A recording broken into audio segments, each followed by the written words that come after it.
Real quick, we are going to talk about all the stuff that went down in court yesterday and what has happened since as a result of the decisions made on March 13th, 2020. We're also going to talk a little bit about what those decisions mean for the future and what we'll likely see happening next week. Before we get started, welcome back to my channel.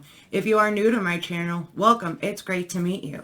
If you want to follow this case along with me and everybody here in this community, which by the way, I am very proud of, I definitely invite you to hit that subscribe button and ring the bell because there's going to be a lot of information coming out. I have a lot of great content planned and I would definitely love for you to be part of it so you can be part of the conversation. And give this video a big thumbs up if you support finding JJ and Tylee. With all that being said, let's jump into it and see what's going down. The hearing held yesterday on Friday, March 13th was set in order to address the motion put forth by the defense to dismiss the judge. Idaho is one of very few places that it is allowed just once. Basically, it's a get out of jail free card. You can ask for that request without reason.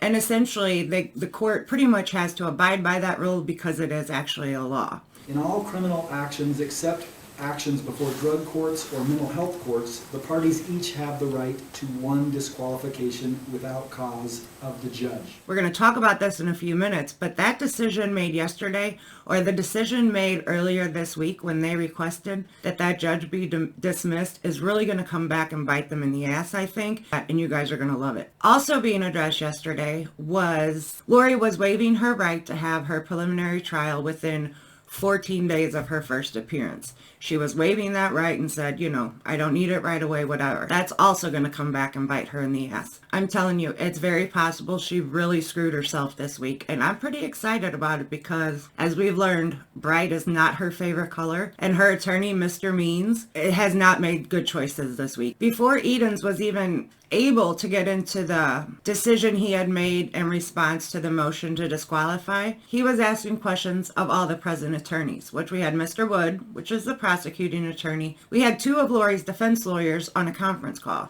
We had Mr. Means and Mr. Webb. The issue that I would like to have resolved here before we move forward is the continuance, just so that there's a little bit of stability on when the preliminary hearing will be scheduled. I know that there's been a stipulation reached. It's been filed to continue the preliminary hearing, and it's been stipulated that it would take place on May 7th and 8th at 9 a.m. The order to continue the preliminary hearing has not been signed yet because of this motion to disqualify. I note that there's also been a waiver of statutory speedy preliminary hearing that was filed on the 12th of March yesterday.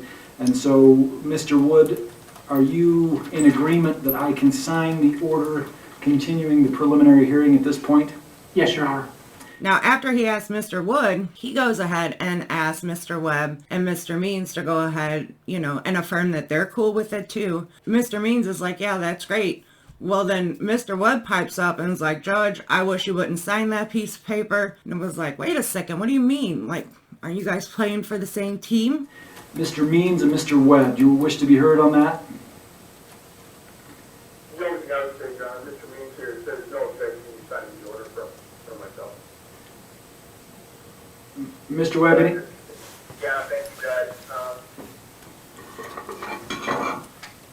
Right now, and I can maybe get back to you later on this, I think I need to confer with Mr. Means, but I would prefer that order not be signed at this time. Okay. Would it be best if we took a brief recess so you two could communicate about that? It's something that I would like to resolve today just because there are several people that need to know when that hearing is going to be held, and those include people attending, subpoenas, as well as other media outlets. Would it be best if we took a brief recess so you two could communicate about that? No, Judge, I think you should continue now. I don't think we'll be able to reach an agreement between us at this time. Just as a heads up, I think that both my firm, me and Edwina will be filing a motion to withdraw. And so I think Mr. Means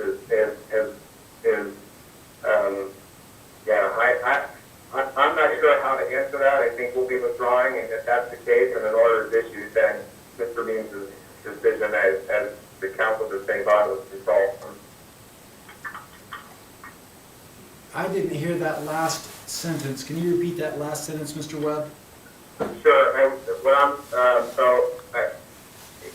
After the motion to withdraw is filed and I guess probably heard, then I think at that point is when I don't think a decision from my side or between me and Mr. Means is going to be able to be reached, but we will be filing a motion to withdraw. And I apologize for whether overly underneath or complicating this, but I think that's what currently is a position from our side needs to be. You know, and by the end of that exchange, he's talking about, not only do I not want you to sign this, it was basically laid out there that somebody is withdrawing from this case. Now, is it going to be both Webb and Elcox? Because the call does allude to that, but he kind of talks in circles, and because the audio sucks, I've transcribed it and I keep reading and I keep listening to it, but either way, it sounds like somebody's withdrawing, which means that her defense team is quickly dwindling. Could that be a financial issue? Absolutely. But we do also know all the motions filed last week were all filed by Mr. Means. I'm speculating it's possible that he did undermine the rest of the defense team and go ahead and file these motions. Now, it seems clear to me on that phone call that Mr. Webb was not in agreement with this course of action in regards to defending Lori Vallow. That leads me to believe that Webb and Elcox actually seem to have a plan of attack that might benefit Lori in the long run. If I were to wager anything right now, I would say that Mr. Means is saying how high when Lori says jump. And that's just my opinion. We'll just have to see how all of this shakes out. It appeared that the judge was shocked by this, as was Mr. Wood. And I have to tell you, if Judge Edens was considering staying on that case, I'm pretty sure during that phone exchange, he was like, no, I'm out. Like, I don't want anything to do with this anyway, so peace out, Girl Scouts. It's been real. But at this time, I am going to grant the motion to disqualify without cause, just because I don't have anything designating the definition of a contested proceeding, and I'm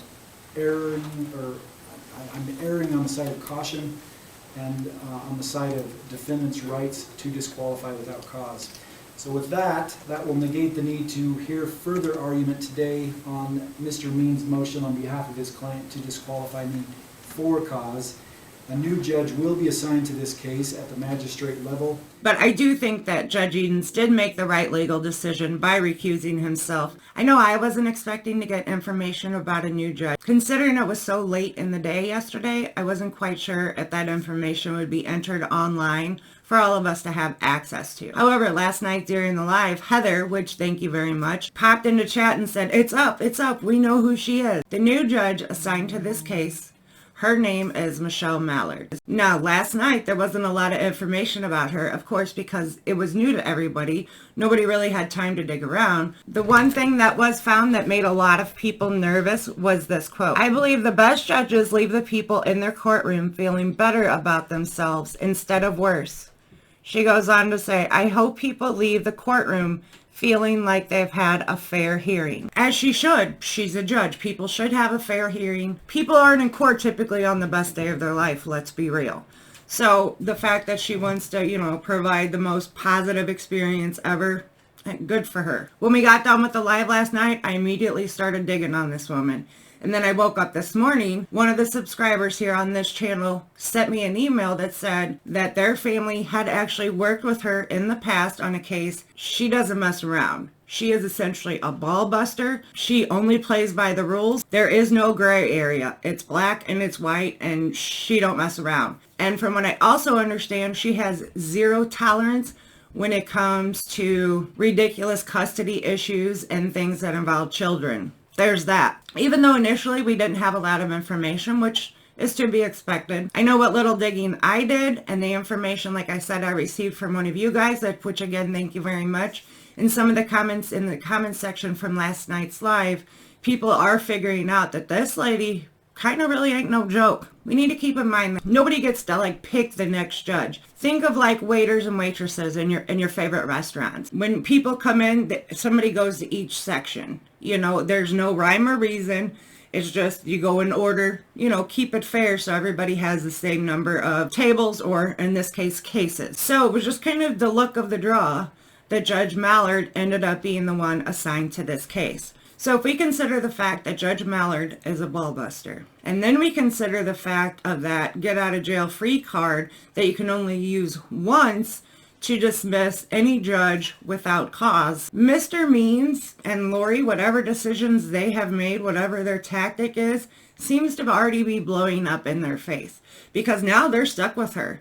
And if she really is the sort of ballbuster and she's not going to mess around with Lori and her defense team's antics, then I think Mr. Wood's not going to dismiss her. They've wasted their one opportunity to get rid of a judge, and they got rid of Judge Edens, who prior to becoming a judge was a public defender. I mean, no judge should be biased to the state or the defense. Obviously, that's not their job. Their job is to be 100% unbiased. His history as a public defender might give some insight as to how he evaluates the information in front of him. Now you consider Michelle Mallard is a former U.S. attorney for the Department of Justice out of Pocatello, Idaho. By trade, she was always a prosecuting attorney. Yeah, she's more of a ballbuster. She's a go-getter. She's going to get in there, get her hands dirty. So they're going to have totally different approaches. It should be really interesting to see how that plays out. So in addition to wasting their one get-out-of-jail-free card, this defense team, which isn't even fair to say, it obviously wasn't the team who made this decision. Mr. Means made the decision and filed these motions, in my opinion, probably on his own this week. But the motion filed to go ahead and waive that speedy preliminary hearing is stupid. I hate to sound harsh and be ugly, but that's the dumbest move ever.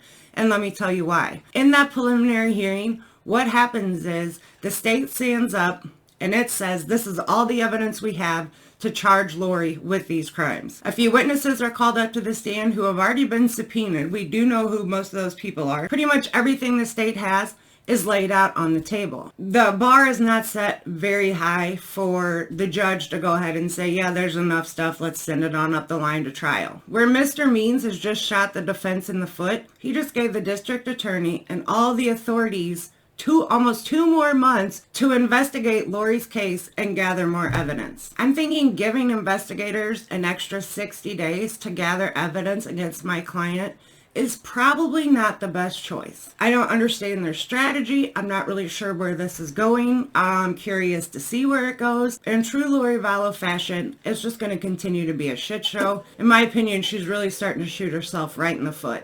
Fine by me. If she wants to make it difficult at this point, right now she's just making it harder on herself. Her defiance is really starting to backfire on her, and you know what? Karma's a bitch. I imagine that early this coming up week, we will see motions to withdraw from Mr. Webb or Mr. Webb and Miss Elcox. We'll just have to see what happens when it happens. Based on Idaho law, it does have to go to a hearing in front of the judge, and the judge ultimately makes the decision. We did have a conversation with both Travis and Trisha last night. Travis is a lawyer out of Austin, Texas, and Trisha has 30 years experience in the law field. So both of them were really able to give everyone in chat a lot of insight as to what to expect. Both of them are a great asset to this community, and I definitely appreciate both of you, just so you know. Now, it was explained last night that if Lori has signed off on this, she's okay with them leaving. It does expedite the process, but it's still,